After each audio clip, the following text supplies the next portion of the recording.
Let's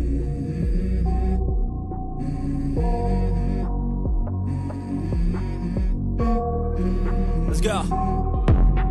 I wake up to a little bit of drool on my pillow, feel like it's gonna be a bad day. I'm tired of shit. Hello, my fellow heroes of Lithas. Welcome back to the channel. Finally, Celphos clan is out, and it is time for us to review them, aka check out their skills and looks.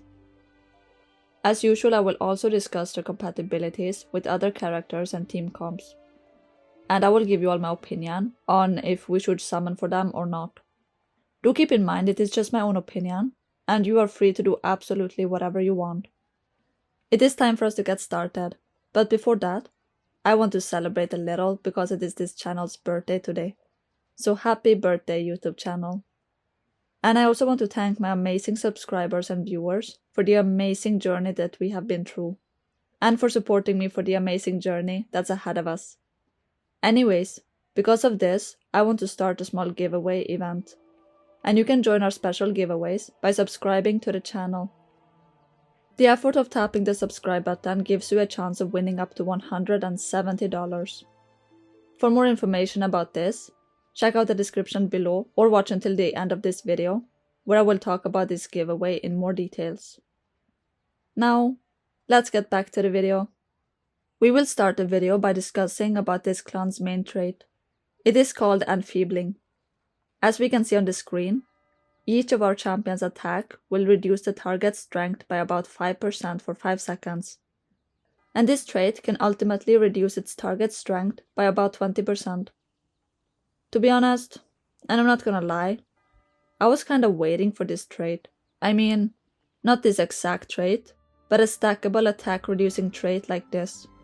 In my opinion, people should just summon for this clan just for the trait. Actually, wait up.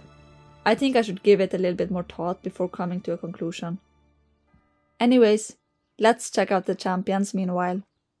The first thing I realized when I saw these two champions is that they kinda remind me of the water tribe people from the movie Avatar, just bluer and with tentacles. There is no way that the developers did not gain some kind of inspiration from there. And I'm not saying that it's a bad thing, but just the resemblance. Wow. It's like they merged the octopus guy from Pirates of the Caribbean with the water tribe people from Avatar. But yeah, enough about that. This time I want to start with the male. He looks blue, purple, and cool. Or cold. I don't know what to think about him, but he does have abs, so I like it. I've already said a lot about their looks already, and to be honest, like overall, it's not my type of looks. It doesn't exactly fall into my category of prettiness.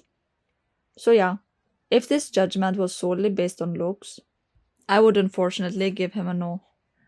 Let's go straight to the judgment of his skills, starting with the active skill. His skill says the following. Male Celphos will throw aqua mines at 2 random enemies, which explodes on impact and deals damage equal to 480% of Celphos' strength. The enemies that are affected in the explosion will have their skill damage reduced by 30%. All allies' attacks against the affected enemies in the explosion have an 80% chance to hit. So basically he deals damage to 2 random enemies. Those enemies that he hit will become weaker at attacking back with skill damage as their skill damage is reduced by 30%. And the allies get a higher chance of hitting those enemies since they are weaker and wounded by the attack. So to simplify it further, the 2 enemies will take damage, get weaker when it comes to dealing skill damage, and become an easier target to the allies. It sounds like a very natural and logical skill, to be honest. You know what? It is an amazing skill now that I think about it, cause this skill and the clan trait works in great unison. To understand this champion better, let's have a look at the passive skill.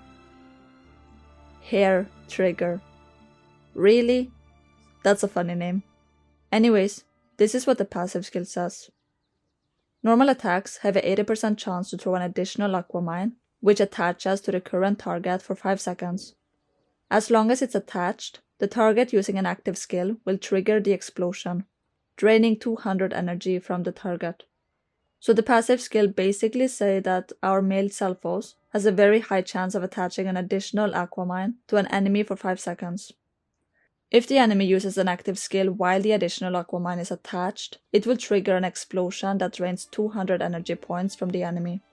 The skill sounds interesting, a little unique as well, and it works as a very nice debuff on the enemy, since it may cause the enemy to use less skills due to lack of energy. Let us move on to the ultimate skill of his. It looks very simple, not gonna lie. But yeah, this is what the skill says. The male Celphos throws a cluster of Aquamines at the enemy's location, which will explode in 0.5 seconds after landing. Each explosion deals damage equal to 630% of its strength to all nearby targets and inflicts stun for 1.5 seconds. This was very self-explanatory. Basically, he throws a Aquamine which deals AoE damage to all nearby enemies, and also stuns those who get hit for 1.5 seconds. The ultimate is nothing too crazy or advanced. It might still be powerful though.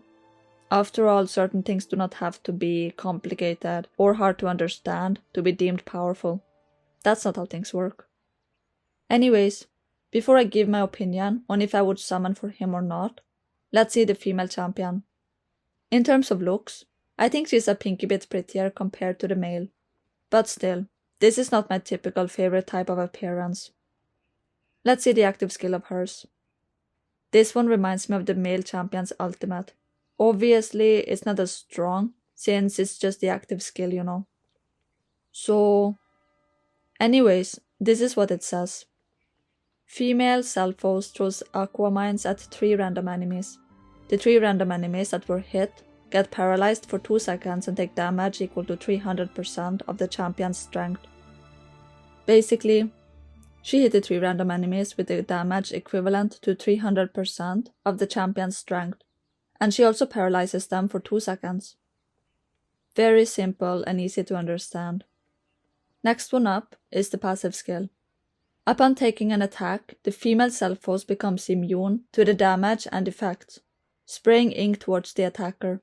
The ink deals damage to the target and nearby enemies equal to 460% of the champion's strength, and inflicts blind for 3 seconds. Blinded targets have their hit rate reduced by 20%. Cooldown is 6 seconds. Well, this is something new. Ink. I did not know that ink could cause damage. That honestly makes no sense to me. But it is a game, so not everything has to be logical, I guess. Anyways, the skill doesn't specify if this goes for every attack that hit our champion, or if it's just some of them. But if it goes for every single attack, then this skill sounds kinda broken, not gonna lie. Let's move on to the last skill of today, the ultimate. So the ultimate says the following. Female Celphos blows the conch aloud, increasing all allies' hit rate by 30% and strength by 120% for 6 seconds. The ultimate attacks also inflict weaken to the targeted enemies for 3 seconds, during which the target's damage dealt is reduced by 20%. I was a little unsure about what a conch is, so I turned to Google for some help. It is basically a shell-looking thing that you can blow like an instrument, if I'm not mistaken. At least, that's most likely what they meant. So when she blows the instrument, it buffs the allies with 30% more hit rate and 120% more strength for 6 seconds. At the same time, it also debuffs the enemy for 3 seconds, making their damage dealt reduced by 20%.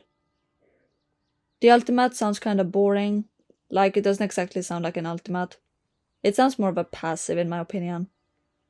And I'm saying this because whenever we think of an ultimate skill, we think of truly high damage hits or strikes. But well, it is what it is. I'm very unsure if these champions are any good, cause the male looks normal, decent, you know? Like he has a typical active, passive and ultimate skills that you expect a champion to have. While the female on the other hand has a possibly broken passive skill, and a ultimate that does not look like an ultimate skill at all. Either the female is gonna be hella good, or she's going to be terrible. But also at the same time, I really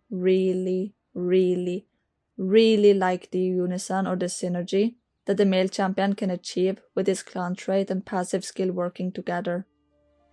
So moral of the story is, until further testings are done, I prefer not to choose one over the other. Not yet anyways.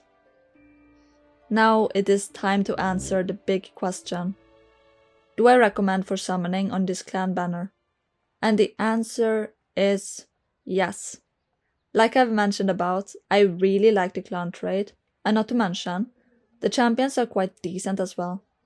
And thus, pushing me towards the decision of saying yes to summoning. That was all I had to say about this clan. I hope I was able to help you decide on whether you want to summon for the champions or not. By the way, before I forget it, allow me to tell you about the upcoming giveaways. So these giveaways will happen according to how many subs our channel is able to get. Thus, it has been decided that at 750 subs, our first giveaway of 20 USD will happen. When we reach 900 subs, I will give one of you 50 USD. And when we finally reach 1000 subs, there will be a 100 USD giveaway. The only thing you have to do to take part in these giveaways is to subscribe to the channel. That's all. Thank you so much for watching this video. I wish everyone a blessed weekend. Take care, stay foxy, adios, bye!